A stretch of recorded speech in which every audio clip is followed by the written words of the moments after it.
Without further ado, Erik joins me here, who I've known from a long time, since our days at the Treasury Department. Erik has a very distinguished career. He's currently the managing director of Integral Partners. Prior to that, he was unanimously confirmed by the Senate to represent the United States to the World Bank as executive director. He's also was later nominated and fortunately did not get a second term to be ambassador to the Republic of Panama, and before that had a very illustrious career in finance, including stints at J.P. Morgan, Morgan Stanley, and Franklin Templeton. And perhaps most importantly, he's a graduate of the United States Naval Academy, where he served our country.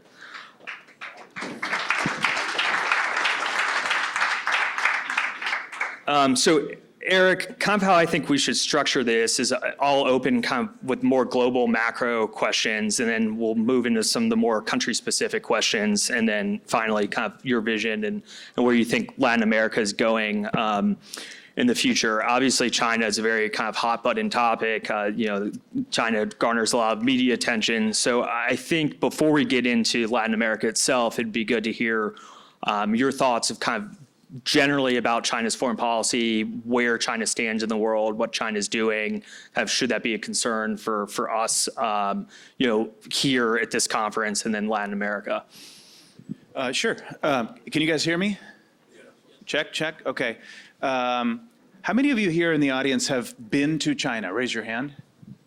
So a lot of folks. And how many have been to China within the last 6 months to a year?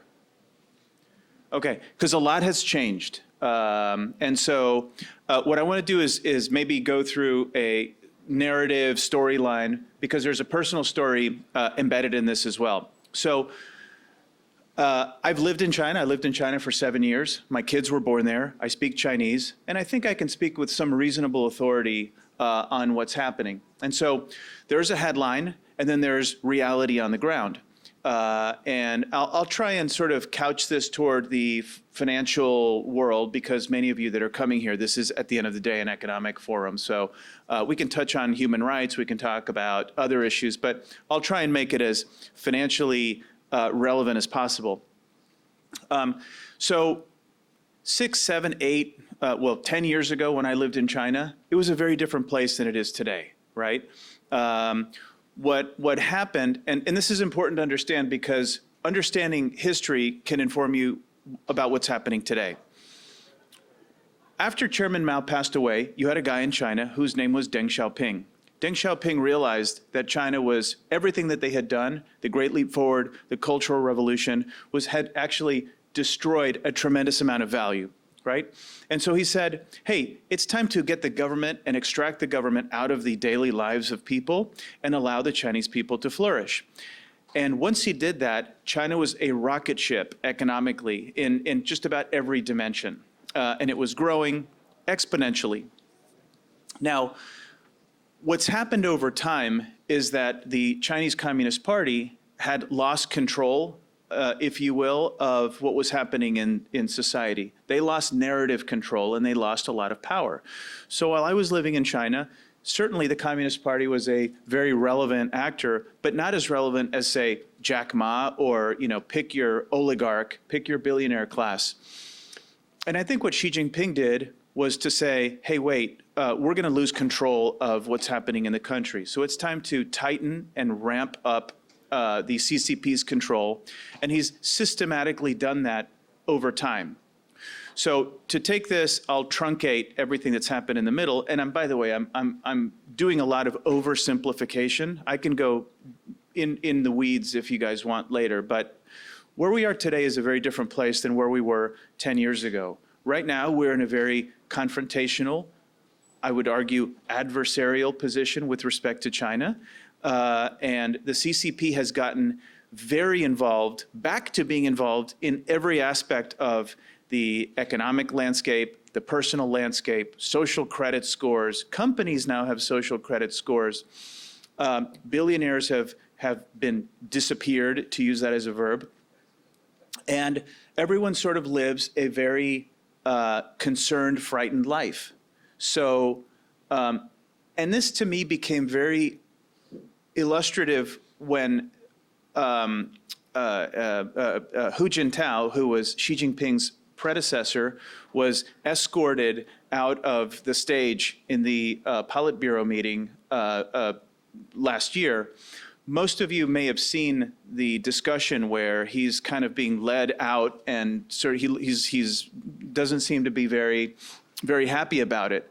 But that was the least of what I noticed. What I noticed was hundreds and hundreds of faces at the National People's Congress, not looking down at what was happening. They were looking straight ahead, right? Everybody's living in a state of fear and concern. As a consequence, I'll end with this, by the way, so I don't talk the whole time. But as a consequence to all of this, China's economy has decelerated massively. Its stock market has been imploding. Foreign fund flows people are pulling out. Foreign direct investment has turned negative for the first time probably in the last 40 years. And China is in a very, very weak state. 50% of young people don't have jobs. And they have a 300 times debt to GDP. So it's not good. And now to take this back to foreign policy, and it's a question mark, if your economy is imploding and you have a lot of internal pressure and a lot of internal angst, what does one do to judo move their way out of the situation they're in? And I'll let that pass and we can keep talking about that. Thanks, Erik. You mentioned, you kind of said we have an adversarial relationship with China, and presumably that's the United States, but also other countries do too, and some don't. How would you kind of characterize why there's kind of this adversarial relationship between China and the world? What is China doing abroad to kind of promote this tension? All right, let's go to the Philippines, just to give you a random country. The Philippines, if you look at the exclusive economic zone of most countries, there's a certain nautical mile range that you say, hey, this is our country. And then beyond that, you have an exclusive economic zone, right? In the case of the Philippines, the Chinese have said, well, we own like all these islands because we own the entire South China Sea. They've drawn a map, China has, and it's called the 9-dash line. And they've said, everything in this 9-dash line, it's ours. Because back in 1640, Chinese fishermen, planted a flag there. Now, despite the fact that the United Nations has ruled in favor of the Philippines, saying that these islands that surround their country are Filipino islands, China is undeterred. So the Filipinos sank a World War II era military boat off of one of these disputed islands, okay? And they have seamen, like mariners that are living on this boat. And every X number of weeks, Filipino supply boats provide the folks that are on this half-sunken boat. It's called the Sierra Madre. You may want to look it up. They provide them with food and water and medicine and so forth. And the Chinese Coast Guard, as the Filipino supply vessels are trying to give food to their people, the Chinese Coast Guard is shooting laser beams, no joke, at the eyes of the captains driving these fishing boats, water cannoning them and ramming them, right? This is all in plain sight. You can Google this today, and the Filipinos are saying, come on, what are you doing this to us for? And that's one of many examples. I can go on. And you ask yourself, why are they doing it? And basically it's because they can. So that's kind of an example of a direct action, very direct. In terms of kind of China's relations with Latin America, is China taking similar kind of direct courses of action? Africa, there's a lot of military relationships building, or is it more kind of a softer power, kind of coerciveness through, non-transparent debt, coercive debt? What's going kind of on in Latin America through kind of China's foreign policy lens? Well, the foreign policy lens and the economic lens are one and the same, right? If you were to look at China's involvement in Latin America, and let me back up a little bit. When I lived in China, I started a firm called Sino-Latin Capital. And at the time, and I have to admit that I guess at this point I was wrong. I thought China was going to develop along the path of every other Asian nation. It was going to look, like a giant version of South Korea or a giant version of Taiwan. And Xi Jinping, unfortunately, has done a 180 and has turned what could have been a very good, productive relationship with the world into something very adversarial. But anyway, while I was in China, we started Sino-Latin Capital, and I've spent a lot of time at the nexus of China and Latin America. What China wants from Latin America is, it's complicated, but I'll try and distill it. Number one, China didn't win the geological lottery. They don't have enough domestic sources of oil or natural gas. They don't have enough domestic sources of economically extractable iron ore or copper or lithium. And so they need resources, certainly not grain. China only has basically one growing season as opposed to multiple growing seasons in Brazil or in Argentina. And so they need grains, they need natural resources. So number one, how do we buy natural resources from Latin America? Number two, well, we have to get the natural resources out of the ground and to our country. Therefore, we need to build ports and railroads and so forth. Number three, well, gosh, we in China have a lot of excess capacity of making everything from chairs to flower pots or plastic barbecue furniture. So why don't we sell it over to the Latin American market, right? The American market is saturated, Europe is saturated, so we'll create Belt and Road, among other things, to sell our excess industrial capacity elsewhere. So we want to take minerals from Latin America and we want to sell them processed goods. And then finally, of course, there's the issue of Taiwan. And there are, still a few countries that recognize Taiwan in the region. Some are in the Caribbean and some are in Central or South America. Well, one in South America, Paraguay. And so that's really what China wants from Latin America. And how they do it is we can talk about that. Yeah, I think it'd be good to hear about kind of the development financial tools that China uses in these places. You mentioned the Belt and Road. Kind of how has that flowed into Latin America when the creation was more centered on Central Asia? Right.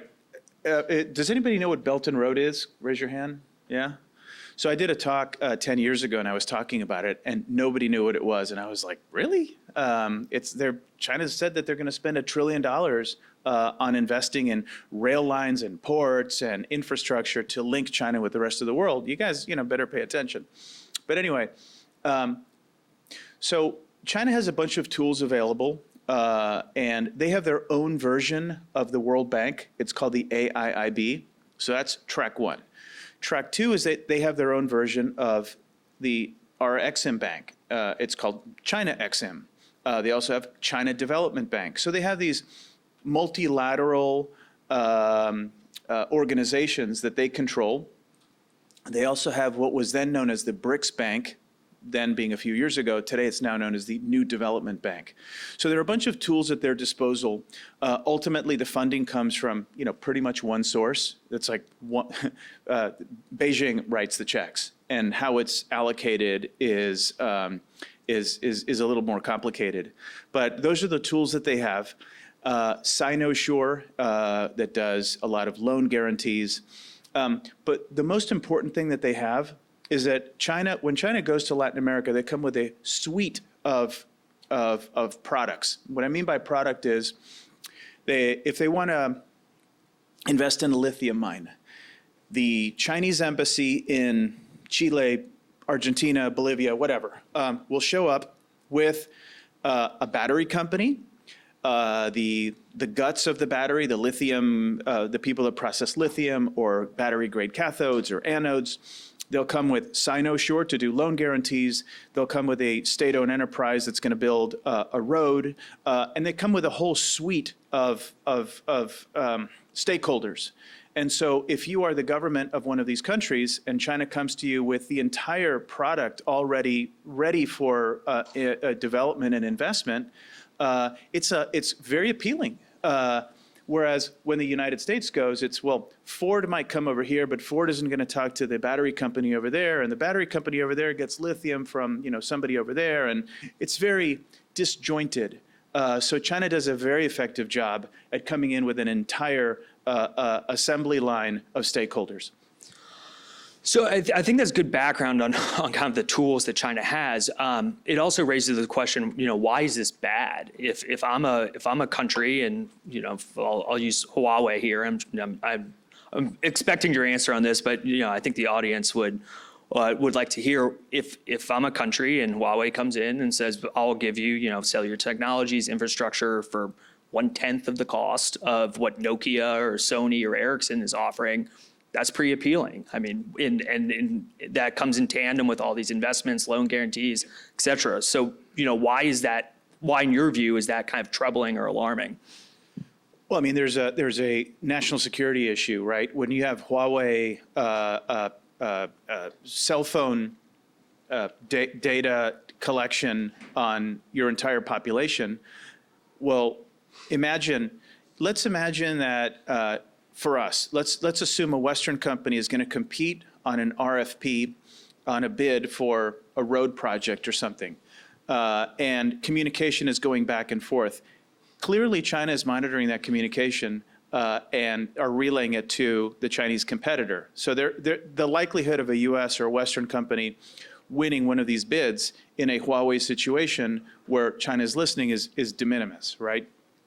But there are a lot of national security reasons why you would not want to have the Chinese government collecting packets of information on your phones, on your cell phones, your data, going from point A to point B. I mean, it just seems kind of obvious.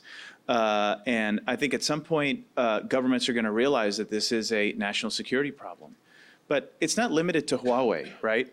There's a company called China Nuke Tech that does airport scanning equipment, border security crossings, port scanning software.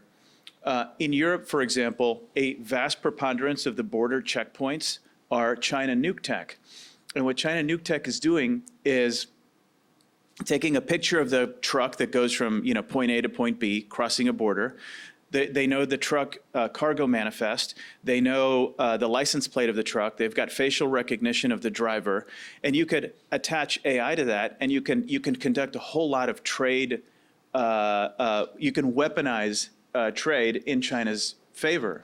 I mean, these are things that we should be aware of, and we shouldn't be naive. They're just doing what's in their best interest, and we live in the Matrix or something.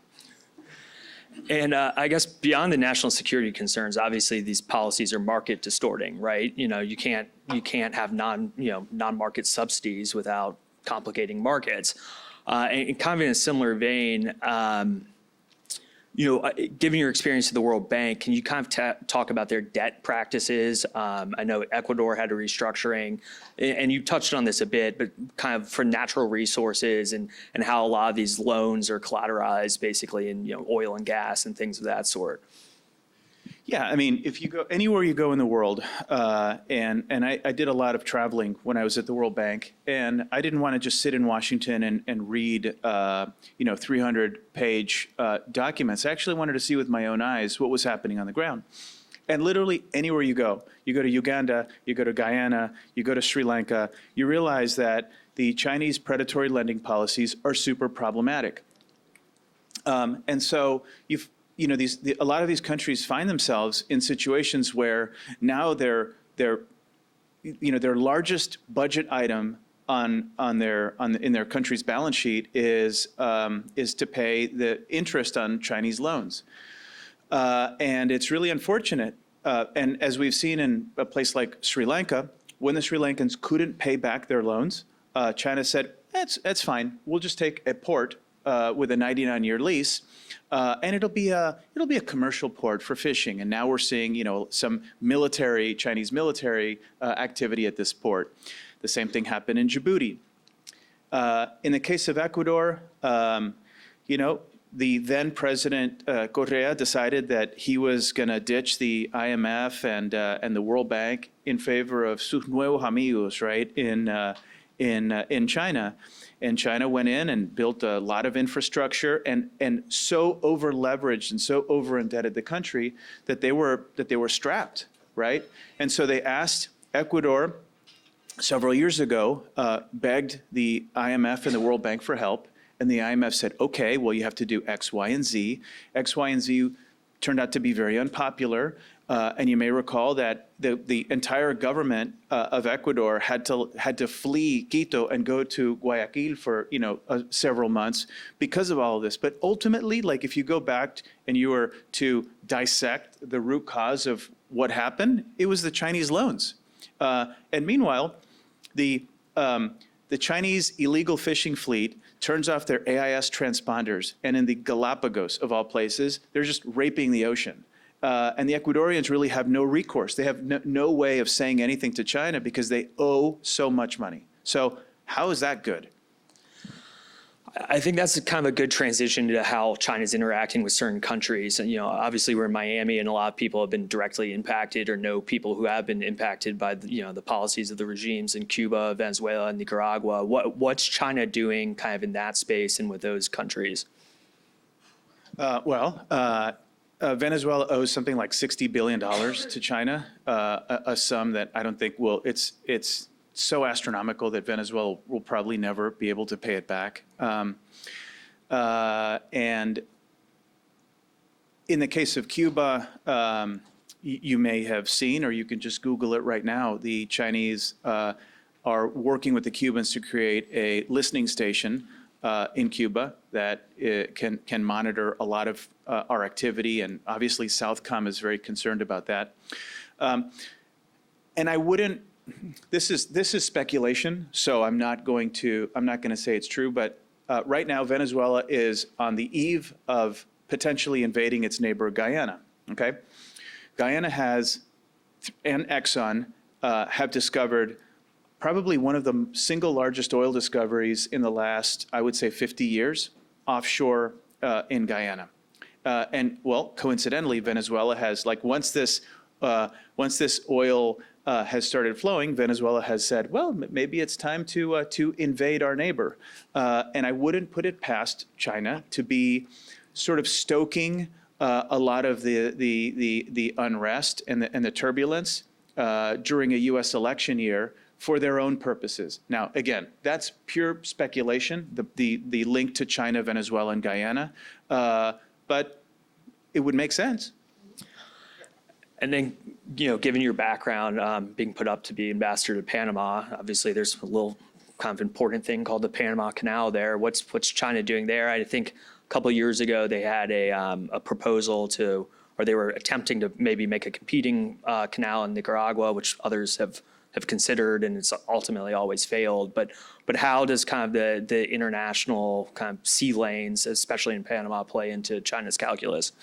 Yeah, look, this is super important. What's happening in Panama is Panama is very important for many reasons, right? The first, and the headline is the canal. Oh, it's obviously the most important thing, and it is. But there are other very important things taking place in Panama. Panama is a thoroughfare of not just logistics and physical goods, but also it's a source of financing. And as you may have read from the Panama Papers and Mossack Fonseca and a lot of these law firms, a lot of, not all, but there's a lot of illicit activity moving through Panama.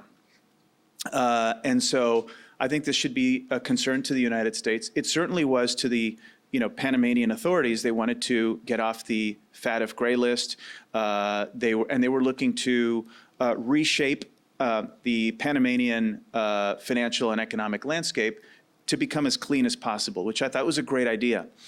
But anyway, financial logistics, physical logistics, and also logistics of, let's call it, human trafficking. The Darien Gap is what the ligament that connects Panama to South America, and you've got a lot of people moving through that area on their way to the United States. So Panama is super important. As it pertains to China, we can talk about how China has been involved in all three of those. Got it. You've got 5 minutes, right? So Hutchinson, which is a Hong Kong company, and other Chinese shipping companies control terminals on both sides of the canal, right? That's very problematic.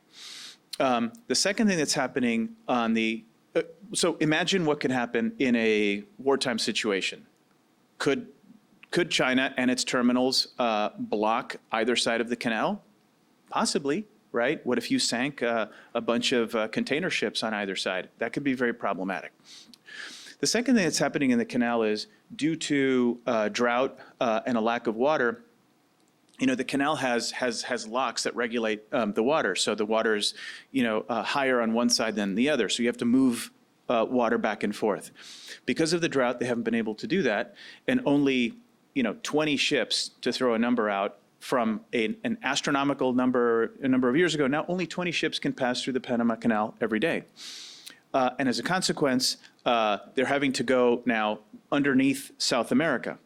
Well, wouldn't you know that China is buying a port in Ushuaia in Argentina, and by the way, they're going to run fiber optic cable from Argentina under the water to Antarctica. And maybe you can put sensors on that undersea cable to detect ships and submarines. So we're boxed out of the Panama Canal and potentially, imperiled under South America.